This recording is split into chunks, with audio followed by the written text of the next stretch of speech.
Sa bidyong ito, ating tatalakayin ang akademikong pagsulat. Bibigyan pansin ng kahulugan, katangian at ilang uri nito. Ang akademikong pagsulat ay isang intelektual na pagsasanay na nagbibigay halaga sa pag-unawa, analisis at pagsusuri ng mga konsepto at ideya sa isang masusing paraan.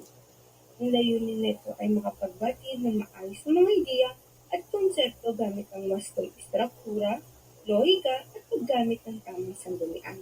Layunin din nito na tugunan ng mga tanong at mailahad ang sariling kaisipan.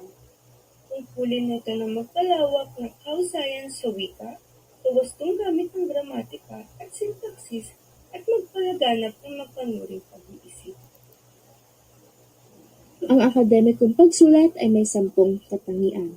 Una ay ang complex, upang mas mapalawak ang leksyon at mga bokabularyo. Pangalawa ay ang formal. Ito ay ang pagpili ng mga salita na naaayon sa salaysay at hindi paggamit ng mga balbal.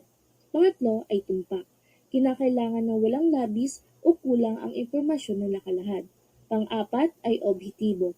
Dapat na may batayan ng katotohanan ang mga impormasyong nais ibigay.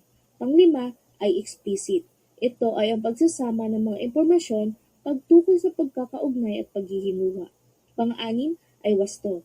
Kinakailangan na gumamit ng mga wastong bokabularyo o mga salita. Pang-pito ay responsable, upang hindi maparatangan ng plagiarism. Pang-walo ay ang malinaw na layunin, upang maging klaro ang paglalahad at maunawaan ang teksto ng mambabasa. Pang-siyam ay ang malinaw na pananaw, upang maintindihan ng mambabasa ang nilalaman. At panguli ay ang may focus, upang maging wasto at maiwasan ang taliwas ng mga impormasyon. Ang akademikong pagsulat ay mayroong 5 uri, at ito ay ang abstract, bio-note, buod, synthesis at talumpati. Ang abstract ay isang maikling pahayag na naglalaman ng buod ng isang akademikong papel o pagsasaliksik.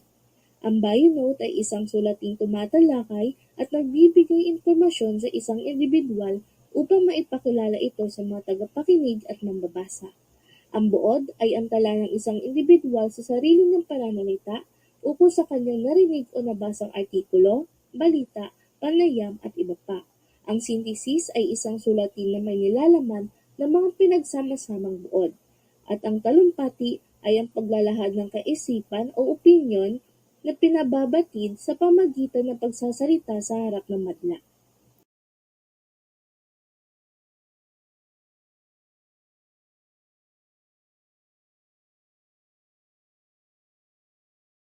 Created using Powtoon.